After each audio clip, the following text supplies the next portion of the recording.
Hello friends, स्वागत है आपका हमारे यूट्यूब चैनल कुमार सॉफ्टवेयर पे। ये मेरा जावास्क्रिप्ट से रिलेटेड 60 ट्यूटोरियल्स है। इस ट्यूटोरियल्स में हम लोग फॉर्म वैलिडेशन पढ़ने वाले हैं।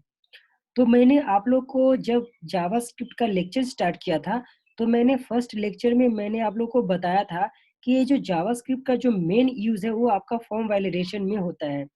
और मैंने वहाँ पर ये भी बताया था कि जितने भी वेब डेवलपर होते हैं, अगर वो जावास्क्रिप्ट यूज़ करते हैं और उनको फॉर्म वैलिडेशन करनी होती है, तो वो मोस्टली जावास्क्रिप्ट ही यूज़ करते हैं फॉर्म वैलिडेशन के लिए। सो यहाँ पर हम लोग बोल सकते हैं कि ये जो फॉर्म वैलिडेशन है, ये आपका स्ट्रॉन्ग पॉइंट्स है।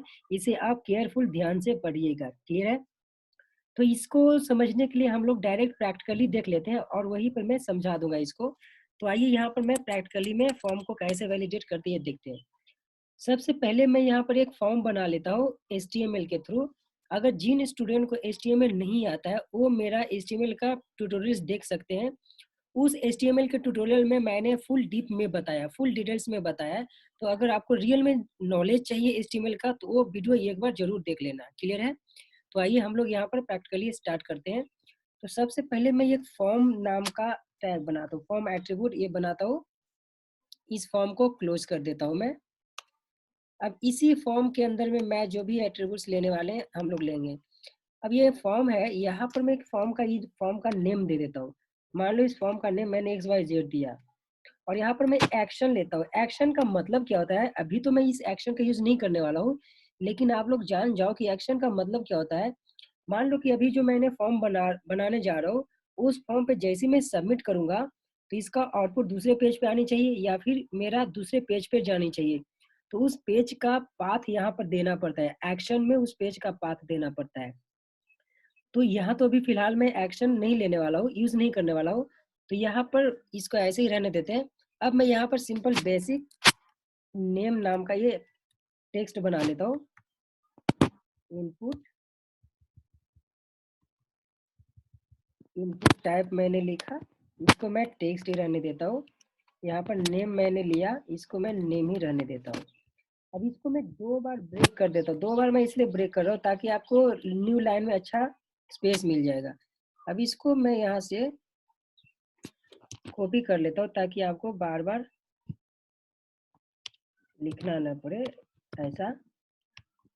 अब यहाँ पर मैं क्या करता हूँ, यहाँ पर मैं पासवर्ड के लिए लिखता हूँ। यहाँ पर मैं पासवर्ड, अब यहाँ पर ध्यान देना, ये जो टेक्स्ट है यहाँ पर आप पासवर्ड लिख दो। पासवर्ड लिखने से बेनिफिट क्या होगा कि जब आपका पासवर्ड आएगा तो वहाँ पर डॉट डॉट डॉट जैसा आएगा, तो वो रियल में पासवर्ड जैसा दिखता है। अगर आप यहाँ पर टेक्स्ट लिखते हो तो आपका सिंपल वर्क करेगा, लेकिन सिंपल सा टेक्स्ट ही रहेगा। यहाँ पर इसका नेम मैं पास दे देता हूँ, आपको जो नेम देना है दे सकते हैं यहाँ पे। अब यहाँ पर एक और मैं ईमेल के लिए ले लेता हूँ। ईमेल लिया और यहाँ पर भी मैं ईमेल दे देता हूँ। ये जो पासवर्ड और ये जो ईमेल है, ये आपका इनबिल्ड फीचर्स है। इनबिल्ड एचटीएमएल का वैलिडेशन करने का फीचर्स होता है। ठीक है? अब यहाँ पर भी मैं ईमेल कर देता हूँ।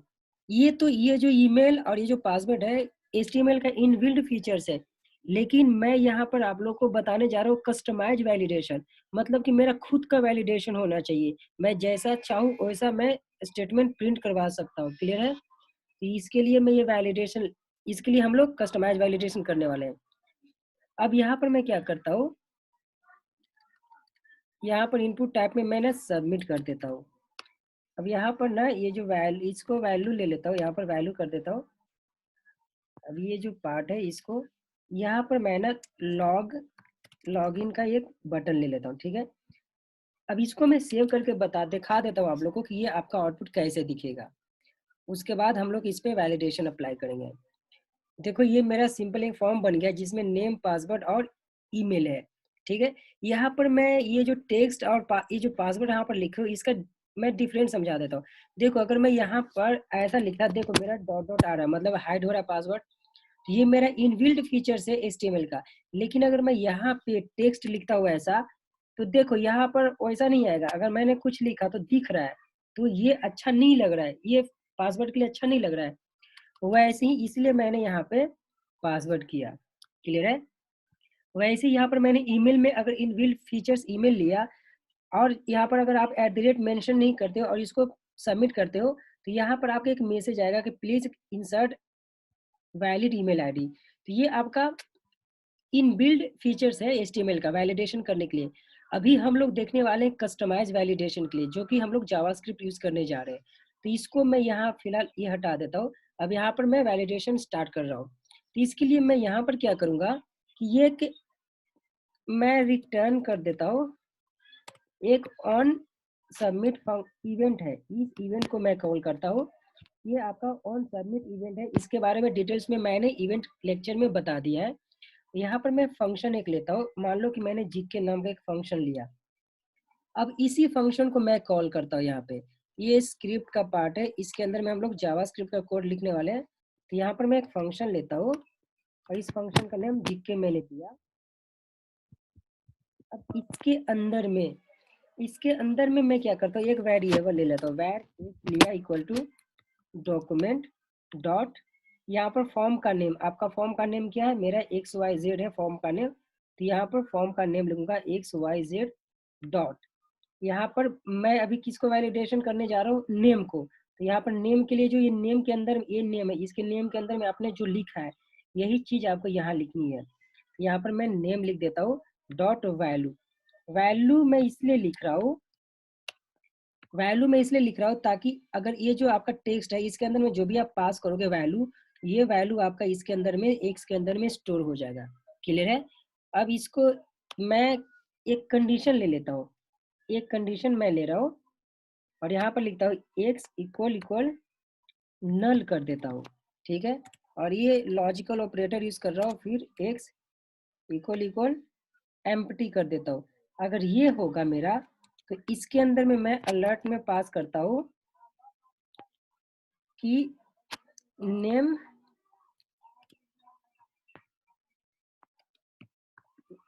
यहाँ पर मैं लिख देता हूँ नेम कैनॉट एम्प्टी। क्लियर है। या फिर ब्लैंक कर दो, नेम कैनॉट ब्लैंक। ठीक है। अब ये इसको मैं रिटर्न कर देता हूँ, रिटर्न मैं फॉल्स कर देता हूँ, रिटर्न फॉल्स कर देता हूँ। क्लियर है। अब एक और मैं ले लेता हूँ। अब किसके लिए मैं लेता हूँ, नेक्स्ट लेता हूँ मैं पासवर्ड के लिए। तो पासवर्ड के लिए भी एक आप यहाँ पर वेरिएबल बना लो। यहाँ पर एक वेरिएबल बना लो पासवर्ड के लिए आप। अभी इसका वेरिएबल का नेम मैं y दे देता हूँ। अब यहाँ पर नेम नहीं है, यहाँ पर मेरा पास है। देखो यहाँ पर ये मैंने पास लिखा है, तो यही पास यहाँ देना है। अब इसका वेरिएबल y है, तो इसके लिए भी मैं एक वैलिडेशन कर देता हूँ। अब इसके बाहर जाता हूँ, एक और एल्स f लेता हूँ और इसके अंदर में मैंने x इक्वल इक्वल टू ऐसा करता हूँ x डॉट, मैं इसका लेंथ दे देता हूँ। लेंथ लेस देन अगर मैंने 5 किया, यहाँ पर मेरे को पूछना चाहिए अलर्ट में। इसके लिए अलर्ट में मैं कर देता हूँ कि आपका जो लेंथ है 5 से कम नहीं होनी चाहिए ऐसा। तो यहाँ पर लिख देता हूँ please insert at least 5 character. Clear है। अब इसको मैं फॉल्स कर रिटर्न कर देता हूँ, रिटर्न फॉल्स करता हूँ। अब इसको मैं सेव करके आपको दिखाता हूँ कि ये मेरा वैलिड हो रहा है कि नहीं। इसको मैं सेव रन किया। अब देखो जैसे ही मैं इसको एम्प्टी, मेरा नेम एम्प्टी है, अब इस पे मैं सबमिट करने जा रहा हूँ। क्या बोल रहा है कि नेम कैन नॉट ब्लैंक, मतलब कि आप नेम को फिल करो। मान लो कि मैंने यहाँ पर नेम को फिल किया, मैंने लिया कुमार, तो ये मेरा पासवर्ड का भी पूछना चाहिए। अब यहाँ पर मान लो कि पासवर्ड में मैंने 1 2 3 लिया। अब देखो मैं लॉगिन करता हूँ, तो यहाँ पे आपका पासवर्ड के लिए वैलिड नहीं हो रहा है। इसको देख लेते हैं एक बार। सॉरी, यहाँ पर x नहीं, यहाँ पर y है, क्योंकि पासवर्ड के लिए मैंने यहाँ पर y लिया। देखो यहाँ पर वैल्यू जो पासवर्ड के लिए वेरिएबल है ये y है। अब आपका हो जाएगा। इसको मैं सेव करता हूँ, इसको रिफ्लेक्ट करता हूँ। यहाँ पर मैंने नेम दिया कुमार और पासवर्ड मैंने 1 2 3 ही लिखा। अब जैसे ही मैं लॉगिन पे क्लिक करता हूँ, मेरा मैसेज क्या आ रहा है, प्लीज इंसर्ट एटलीस्ट 5 कैरेक्टर, मतलब कि 5 से ज्यादा कैरेक्टर आप इंसर्ट करो। तो आपको पता चल रहा होगा कि हम लोग इस तरह से वैलिडेशन करते हैं। जब आप कोई वेबसाइट बनाते हो तो उसके लिए आप उस वेबसाइट के जो एट्रीब्यूट्स होते हैं तो फॉर्म पे सबमिट करने से पहले आप जितने भी एट्रीब्यूट्स हैं उस पे आप वैलिडेशन लगा सकते हो। क्लियर है? आई होप आप लोग को ये पॉइंट समझ में आ चुका होगा। आपको कोड लिखनी है, आप यहाँ से कोड लिखना स्टार्ट कर सकते हो। सबसे पहले मैंने यहाँ से ये पार्ट लिखा। अब यहाँ पर एक पॉइंट्स और आप लोग को समझाना चाहूँगा कि आप लोग बोलोगे कि यहाँ पर आपने रिटर्न फॉल्स क्यों किया। अगर मैं रिटर्न फॉल्स नहीं करता हूँ तो ये वैलिडेशन चेक भी नहीं करेगा, आगे बढ़ते जाएगा। तो वैलिडेशन चेक करने के बाद आगे नहीं जाना चाहिए मुझे, इसलिए मैंने रिटर्न फॉल्स किया। और इसके लिए मैंने देखो यहाँ पर फंक्शन में ये जो है आपका ये जो इवेंट्स है वहाँ पर मैंने रिटर्न लिख दिया, इसलिए मेरे को फॉल्स वहाँ किया था। क्लियर है? ये एग्जाम्पल आप लिख लो। अब मैं नेक्स्ट एक और मैं ट्यूटोरियल्स बनाने वाला हूँ फॉर्म वैलिडेशन के लिए। उसमें मैं एक अलग तरीके से फॉर्म को वैलिडेशन करूंगा, ठीक है? और वो वैलिडेशन आपका इससे भी बेटर होगा। उसमें हम लोग क्या देखने वाले हैं कि मान लो कि एक पासवर्ड बनाते हो और एक और री इंटर पासवर्ड लिखते हो, तो वो दोनों मैच नहीं होनी चाहिए। अगर मैच हो रहा है, सॉरी, वो दोनों मैच होनी चाहिए। अगर मैच नहीं हो रहा है तो वहाँ पर मैसेज आनी चाहिए कि दोनों पासवर्ड मैच नहीं हो रहा है। उसके लिए हम लोग वैलिडेशन करेंगे। जैसे आप लोग फेसबुक यूज करते हो या भी कोई भी अकाउंट क्रिएट करते हो, तो वहां पर बोलता है कंफर्म पासवर्ड, पासवर्ड और री इंटर पासवर्ड। तो वहां पर उसके लिए हम लोग वैलिडेशन करने वाले हैं। तो आप लोग मेरा इसका second tutorials I mean for validation का देखना न भूलें। आई होप आपको ये एग्जांपल समझ में आ चुका होगा। Thank you.